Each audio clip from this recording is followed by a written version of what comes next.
Hey guys, what's up? Abby here. I am super stoked to be at Paramount Recording today with Randy, aka Urboengineering. Hello! Hey. Here we are. Yes, dude, thank you for having us through, hopping on the bandwagon. Of course, thank you for coming through. We've been talking about doing something like this for a while, so. It has been a hot minute. Here we are. I welcomed you into the beautiful Paramount. Yes, thank you. So before we dive in to the juice, into the tea, let's start with who you are, what you do, and we'll take it from there. I'm Randy Urbanski. I go by Urboengineering. I'm a freelance audio engineer. I've been based out of LA for 20 or so years now. Like I said, I freelance, but Paramount here has been one of my home bases for 15 plus years now. So blessed to be able to still work in the large rooms on, major label projects and so forth. Utilize rooms like this, which yes, still do get used every day. And still get to kind of float around and, work all over the city, work at home, independent, whatever comes my way, whatever projects. Amazing. Yeah. Good stuff. So before we pop the camera on, we spoke about it slightly. I'd love to hear your take coming from rooms like this, coming up in rooms like this. What's your take on the 2026 landscape of the audio engineering world? What does it really take to succeed nowadays, and kind of where do you see us going? Well, where it is now is interesting. And I feel in engineering or music in general, every 3 years you can ask that question because it changes. The landscape is new every 3 years. It was, streaming platforms taking over, bad record deals, this and that. But when it comes to the top of things, of projects, it still is coming through this level. It's still getting mixed on these consoles. It's just a much smaller percentage of people doing it, I feel. Because as the industry is closed down, label budgets have come down, where they're signing like one Billie Eilish every few years as opposed to 50 artists and doing development.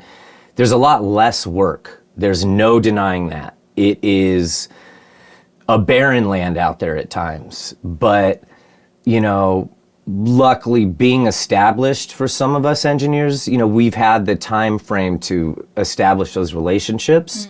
So if you have the relationships, you keep going, you may work with this manager who's now head of A&R in 5 years, so you really have to bank on the relationship status, because nowadays just adding mixed by in front of your name and jumping on engineers and stuff, which no shade, those are the homies, great platform, but it's like, there's levels to this, and you are going to struggle. You are not going to come in and be some killing it engineer just because you want to be anymore, unfortunately. Because you're special. Because you're special. Because you're special. Yeah, exactly. And so would you say, for anyone coming up now that sees the barren land, maybe freaking out, you would say, dude, chill out. It's going to be hard, but focus on the relationships. Is that your kind of main... 50-50 still.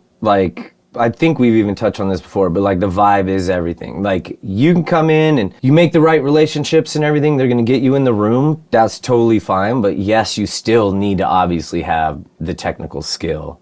And that's probably the toughest part in the landscape right now, just because with the slower work or, not as many projects, and you're locking in with one artist at a time, you don't really have that, oh, I've got 20 people, I'm popping around, I'm doing all this stuff. So you can really lock in with one person. I don't think that's going to help the skill set needed, So to really get in, you're going to have to just get in and maybe take sessions for free. I hate saying that. They say don't work for free, but it's maybe that's all you need is to get in the room to show look I run circles around this other guy. Yeah. So 10 years ago, I would have said fly on the wall. Now I say be as loud as you can possibly be. Loud in person and on socials? Yeah, I think socials especially too, which is funny because I'm quiet on mine, but it's I think that just like anything, artistry, actors, anything, people are getting put on because of their social. So if you have a platform, work will come. Even every so often, if I have a slow week, I'll post on my story just hey, open week for mixes or something, or I'll do like a walkthrough of my mic chain, you know, just for fun. And the level of interaction or emails I get like for mix work, just from that, I get how important the social media aspect is for sure. Amazing. And how has it been for you, you know, being in the industry for time, seeing like the role of how like social media influences the work? What's your take on that? Like, was it shocking at the beginning or I don't know. I mean, now we're in a few years into it of the TikTok bubble, you know, and already like I see it like where 2 years ago, I would have been getting a lot of random label sessions with like TikTok people. I'm like, who is this? Look them up. I'm like, oh, they're a TikTok singer, you know? And it's like, shocked? No. It's the music industry, you know, not the music fun time. It's like, if there's money to be made in streaming and branding and all that, then I understand them wanting to work with those people, but I don't think it's any secret that the quality of music drastically suffered. For sure. Drastically.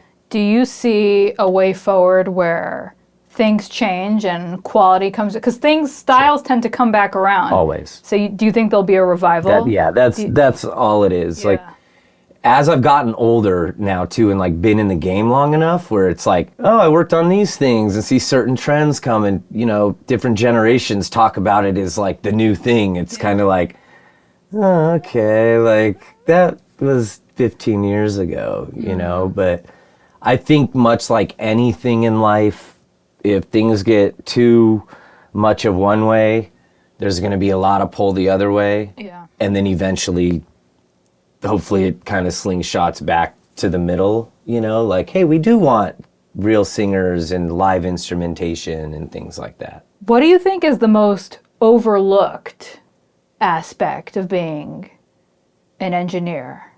Oh. I like to try and get in from all angles. Without a doubt, how much weight we really carry. Like a real engineer. Like now, as we talked about, like the industry shift and less budget or less this or everything's digital. So even the kids come up, they just think like, oh, everyone, you can just do it like this.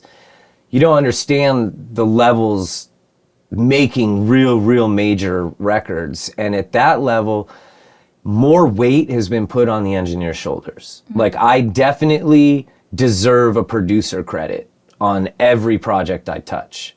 I'm structuring the song. You know, I'm not, especially now after this many years, like some of us were not just like an engineer, you know, like I vocal produce, you know, I worked with Ku Carell and these guys for years as one of the top vocal producers in the game. So, you know, I have a lot of singers I'll work with, and maybe that's why I keep clientele is they'll even say like, oh, no one's ever really like coached me through the hook or like told me when I'm flat, you know? And so more weight is on my shoulders and I'll do it because I love it. But I find myself now, I think it's just expected. That's just your role. Yeah. And the artists do a lot less. They're worse. They're less talented.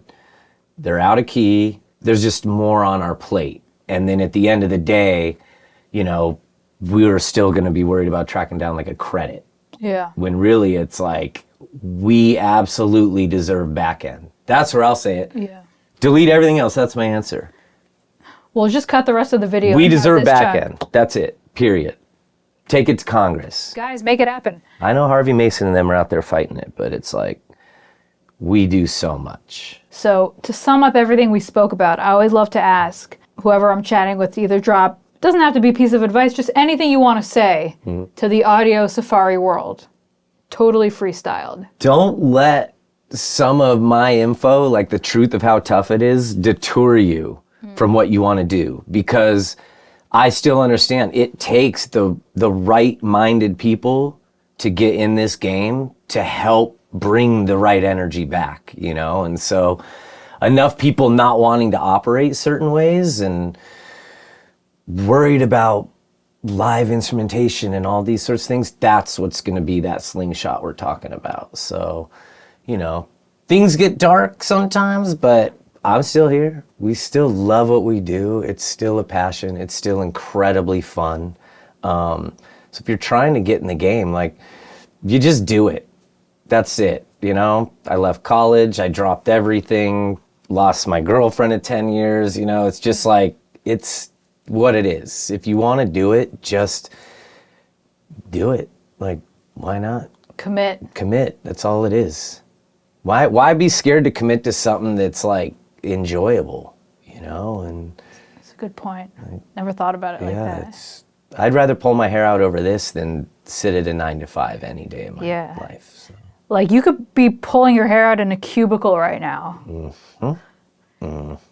Or you can be pulling your hair out here. Right here. At Paramount. Yep. True. For the rest of the world to hear.